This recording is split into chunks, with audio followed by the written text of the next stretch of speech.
Hello and welcome to Get Good. This next video on the librarian is one where I will be painting the purity seals or purity seal. I will paint it almost up to completion, not fully, but almost all the way, enough so you can see exactly what you need to do to get the same result at least. I have already base coated the red wax things, and I just base coated it in a red with a bit of black mixed in. But here I will be painting the actual parchment, the flowing parchment. So I started out on a gray background. I don't remember why it was gray. I think I just had some leftover colors at some point on the palette and I just quickly blocked them in just to have some sort of color on them, because it oftentimes helps with like how you want the overall look to be on the model. So you are kind of adjusting lighting and colors on other elements in relation to it. So that's why they were just kind of blocked in. So the colors on the palette, I'm not using all of the ones you can see here, but I will be using some of them at least. So on the left top, the one I'm taking from right now, we have the Sandry Dust from Citadel. That's kind of like the main tone of the parchments. Right now the shadow tone is that kind of grayish tone, and a bit later on I realized that I don't want that color to be in the shadow. It's not dark enough in value and it's off in hue, so it just didn't work out too well for me. So I actually end up painting in the shadows once more, and I'm just painting them in with a mixed color of this exact Sandry Dust. And then in the top middle row you can see I have some rubber black, so I just mix a bit of rubber black into it to get basically a darker version of the same Sandry Dust to paint into the shadows. Then I have a mint green, dot of mint green, AK mint green, that I'm not using for this model, but it's still on the palette. It's just for another part. In the bottom row, all the way to the left, I have a dot of Screaming Skull, also from Citadel, which is a bright bony color, which I will be using for highlighting. Then the middle big puddle that is kind of yellowish in it has it's the AK Ice Yellow. It's just an off-white with some yellow in it, and it's very good for highlighting stuff. And yeah, so that's why I have that one there. And then on the right side in the bottom row I have a white. I think it's a Reaper white, but it's not at all important. Just use whatever white you normally use. And then underneath that I just have a dot of red. This one is Citadel Mephiston red, but it could be any red really. All of these colors are of course just the ones I picked.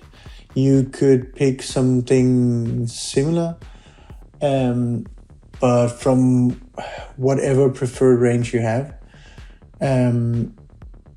These were the ones I had at hand, so I just picked from those.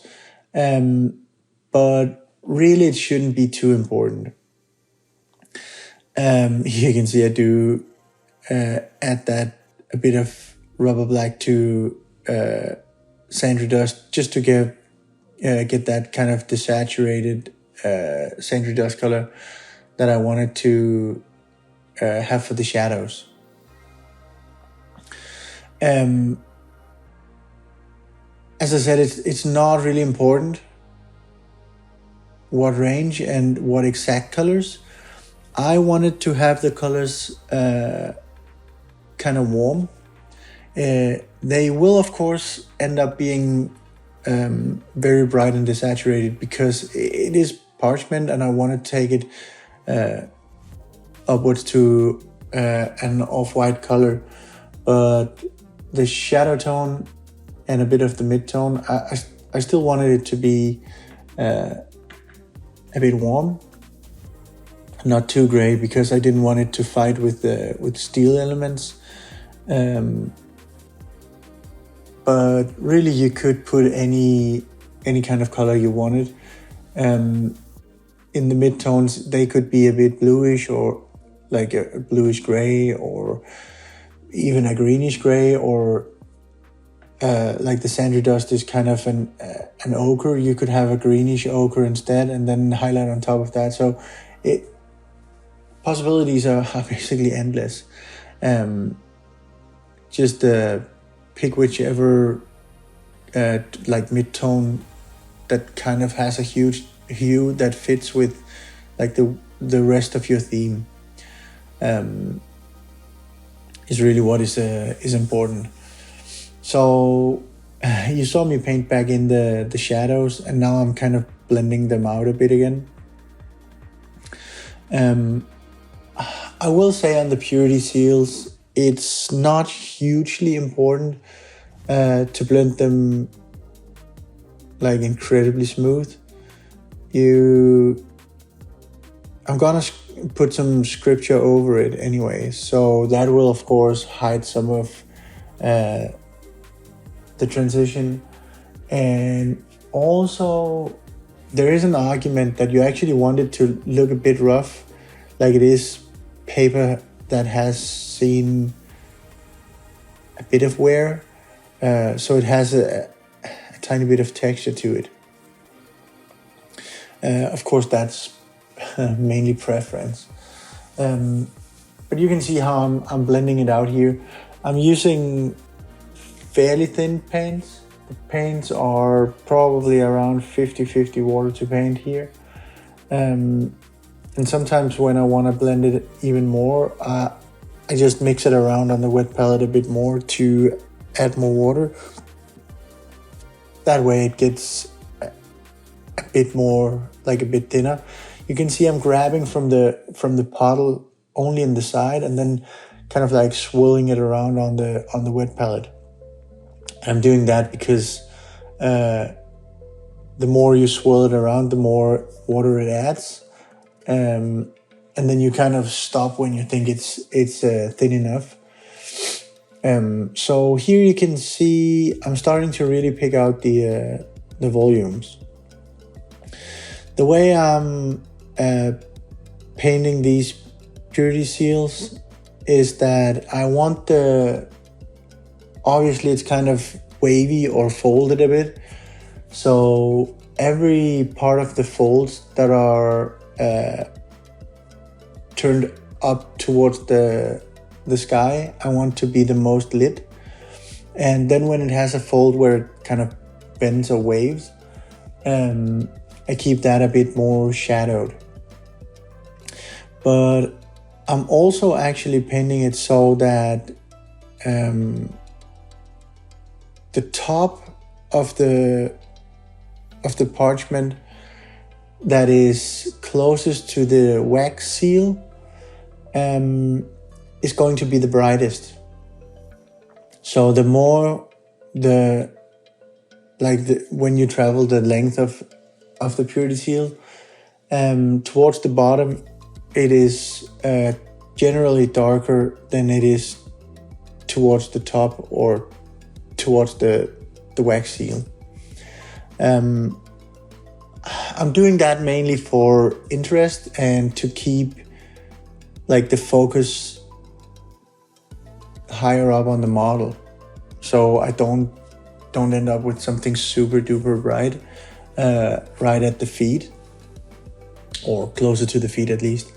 But it is a nice trick you can use, and especially when you have something that is kind of wavy and bending under or behind, slightly behind something like a leg or underneath the body, you can do the same.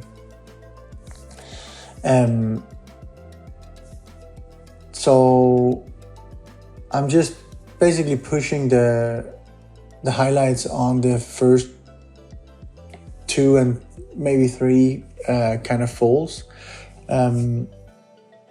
where I want it to be the brightest. So even the shadows there are smaller. They still go as dark, or at least almost as dark, but they're just much smaller in comparison to the shadows or wavy shadows towards the bottom of the parchment. I'm using an Artist Opus size 1 on this model when I'm building the volumes here in the beginning. I'm changing for a 00 later on because when I'm doing lettering and scripture on it, I just need it to be even smaller. But I actually enjoy using this size 1 on it. 2 things. One is I don't use a size 1 too much because I'm almost always focused on like tiny details and having them as sharp and crisp as possible.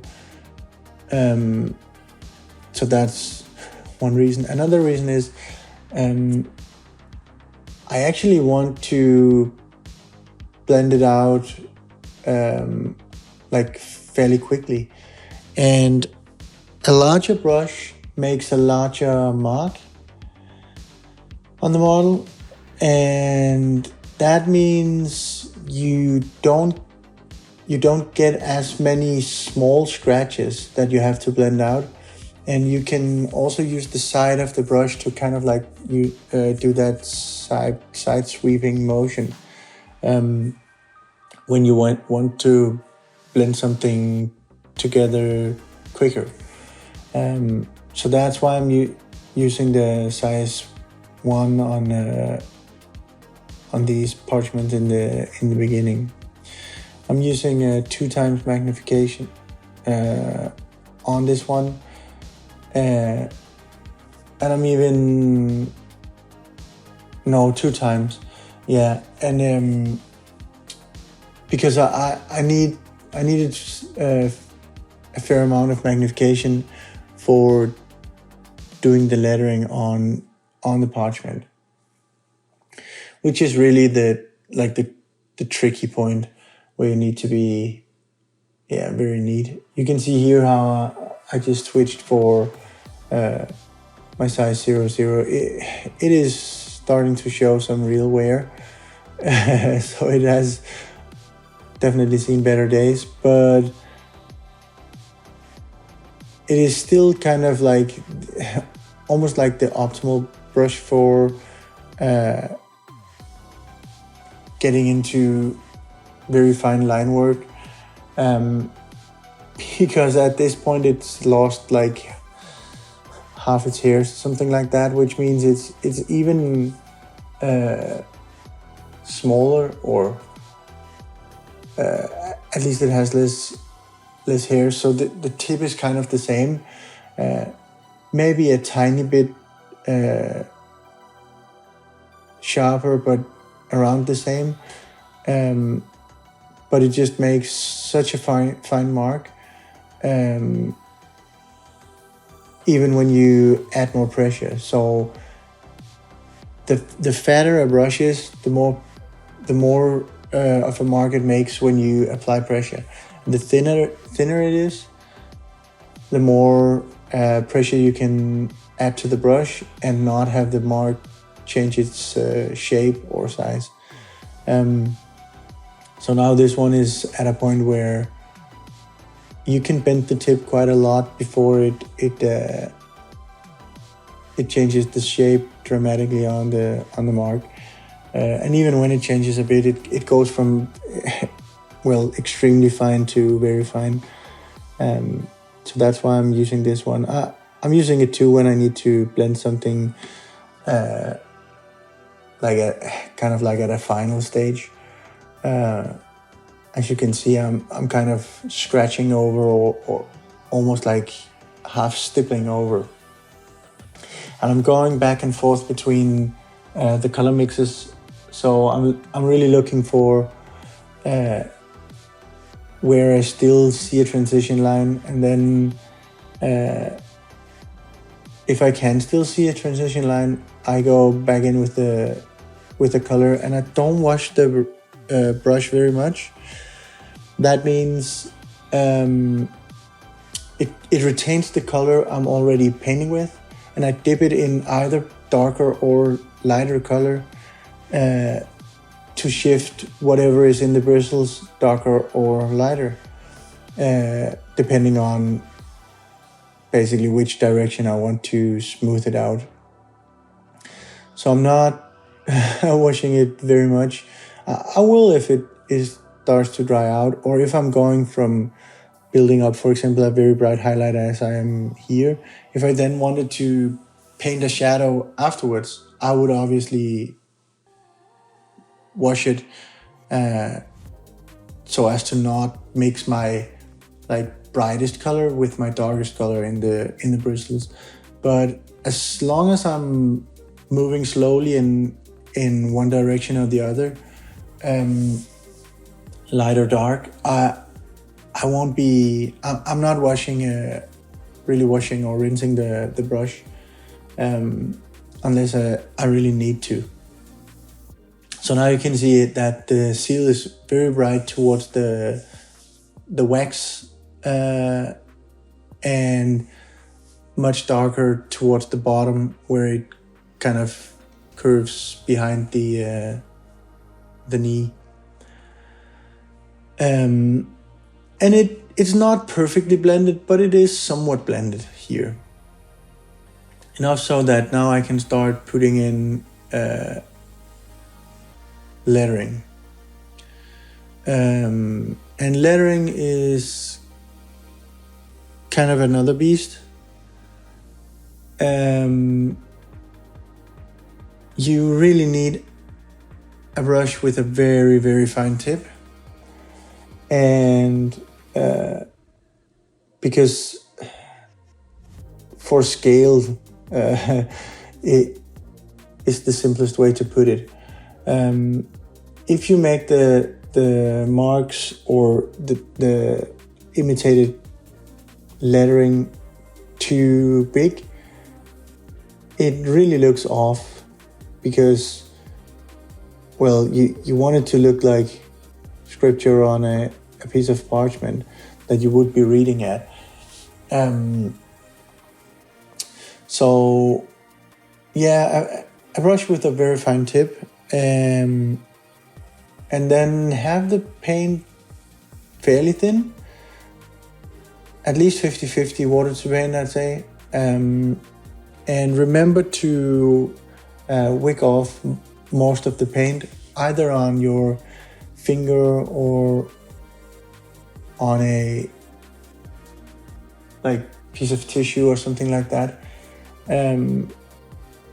because you don't want it to flood.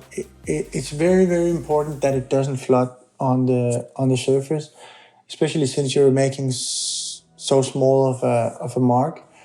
You just cannot have it flooding. So now I zoomed in, because I'm doing the very, very fine, very, very small details. I started out by making a red block. As you can see, it not very neat at all just yet. I end up making this into an H. I don't in this video, but I end up making it into an H, and I just wanted to show you how I kind of build lettering like this in this video. And I do that by first making a red block, then putting the rough shape of, for example, in this instance, an eye with the white paint. But because it's so hard to make a mark that is small enough, I put down the rough shape of the eye, and then I go back with the red. And now I use the red to kind of cut into the white that I used to make the eye shape. I'm trying to be neat, but I'm not stressing too much about it, because as you can see, I do extend the lines a bit too much, which is okay, because I can then go back in with the parchment color, and then I cut into the red afterwards. You can see there I cut a tiny bit too much. So now I cut into the red to make the red line be even neater. If I'm not satisfied, I go back with the red. You can see here, I just cut into the red to make that red around the eye be even tighter. If I'm not satisfied with the size or the shape or whatever, I just go back, start by having the red, make the rough shape, cut into the rough shape, cut into the red, and then so on and so forth. I end up doing the same with when I make it into an H. I do that off camera, but I'm basically doing the same. Extending the red a bit to the left, then putting the rough shape of basically the other leg of the H, and then connecting them in the middle with a bit of white, then cutting into the H to make it look neat with red, and then in the end I cut the red with the parchment color. That is the approach. You can see here as I'm painting back the underside of the red under the of the eye. When you clean up like the red eye, I quote unquote accidentally, I'm trying to show how I'm doing these things, so I do exaggerate it a bit. But just know that when you cut into these things, you might need more than one pass, because the paints are fairly thin, but be patient, and as soon as it's dried, you can go back and do it over. Just another pass, so that the red you kind of cut into is gone completely. And then you will end up with a nice and neat looking, I prefer I or H or M or something that is not curved, because as soon as you go curved, it's much harder to cut into the shapes. I do sometimes do something that is more curved, and when I do, I often use the letter in paint the letter in red instead of having it on a red background with a white lettering, because to me at least it is a bit easier that way. So I will be painting some of the lettering a bit bigger and then in red, just for interest. And you can pick whatever letters you want to try, or the ones you find easier. Here I'm just scribbling on something to look like scripture. It is pretty important to have the paint kind of watery. As I said, at least 50-50 water to paint. Wicking off most of the paint. Even here with something like the rubber black, you need to wick off most of the paint, because it cannot pool. If it does that, it ruins the look. You have to redo it, and it's kind of annoying when you've spent time blending out that you then have to go back. So keep that in mind. And that is how you do a purity seal. Hope you enjoyed it, and I'll catch you in the next one.